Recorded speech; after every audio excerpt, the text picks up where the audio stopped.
ঢাকা শহরে নিজের একটা বাড়ি, চলাফেরার জন্য ছোট একটা গাড়ি, হাজব্যান্ডের ভালো একটা চাকরি, সব কিছুই ভালোই চলছিল। সেই সাথে আমার বিজনেসটাও খুব ভালো চলছিল। হুট করেই অজানা একটা ঝড় এসে সব কিছু কেমন জানি এলোমেলো করে দিল। আসলে প্রত্যেকটা জীবনের বাস্তবতার গল্প এটা। কোনো জীবনে দেখা যায় একটু দেরিতে আসে, আবার কারো একটু আগে আসে। যেমন রাতের পরে দিন আসে, দিনের পরে রাত আসে, সুখের পরে দুঃখ আসে, দুঃখের পরে সুখ আসে।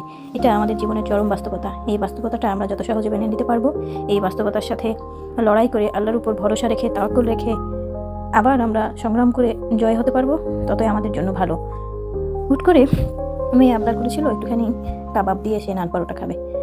পরে দেখলাম ফ্রিজে চিকেনের টুকরো পড়েছিল, সেই টুকরো দিয়েই ঘরোয়া কিছু আইটেম দিয়ে আমি এভাবে কাবাবটা বানিয়ে নিলাম। প্রথমবার বানিয়েছিলাম, আর দেখতে পাচ্ছেন যে আমি একটু পোড়া পোড়া ভাব রেখেছি। তখন আমার কাছে না কেন জানি একটু পোড়া পোড়া বা স্মোকি একটা ফ্লেভার আসে, ওইটা খুব ভালো লাগে, এই জন্যই করেছিলাম আর কি।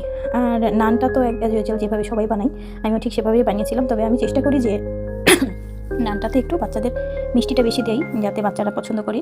আমার ছোটো মেয়েটাও নান খুব পছন্দ করে, একটু একটু করে ভেঙে ভেঙে খেতে থাকে। ভালোই লাগে মাঝে মাঝে পরিবারকে নিয়ে ঘরোয়া একটু আয়োজন করলে সবাই মিলে একসাথে ডিনার টেবিলে বসে খেতে খুব ভালো লাগে। শুরুতে যা বলছিলাম আর কি, বাস্তবতাটা আসলে কঠিন সবসময়ই।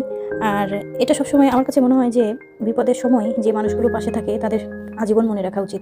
আর বিপদের সময় যে মানুষগুলো আপনাকে গুরুত্ব দিবে না কিংবা আপনার কাছ থেকে দূরত্ব বজায় রাখবে, সেসব মানুষগুলোর কথাও আজীবন মনে রাখবেন। ভালো সময়ের বন্ধুগুলো বিপদের সময় যখন তাদের আসল চেহারাটা দেখায়, এই চেহারাটা কোনোদিন ভুলে যাওয়া উচিত নয়। ভালো দিন খারাপ দিন সবারই আসে, দিন তো চেঞ্জ হবেই, কিন্তু এই আসল রহস্য, আসল মুখোশটা দেখতে পাওয়া যায় খারাপ দিন আসলে। তো সেসব মানুষকে আমি খুব করে মনে রাখি। আমিও মানুষ, তাই আমারও কষ্ট লাগে, আমারও খারাপ লাগে, কিন্তু এই খারাপ লাগাটা আমি তাদেরকে কখনো দেখাই না, বুকের ভেতরে যত্ন করে রেখে দিই। সময় একদিন পরিবর্তন হবেই, কিন্তু আমি তোমার মতো করে উত্তর দেব না, আমি আমার মতো করে উত্তর দেব। সেদিনের অপেক্ষায় রইলাম।